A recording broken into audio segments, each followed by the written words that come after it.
இரவோடு கொஞ்சம் நிலவோடு கொஞ்சம் மூச்சின் காற்றை மெல்ல கலந்து விட்டாய். படுத்தாலும் பாயம் அடித்தாலும் போன என் தூக்கம் போனது.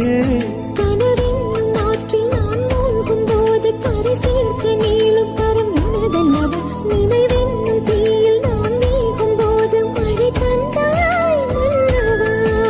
நீ வாழும் வீட்டின் திசைதானே எந்தன் கிழக்காகி என்னை தினம் எழுப்பியது. என்னை தாண்டி நீயும் சிறு தூரம் போகும் திசை மேற்காய் மாறுதே.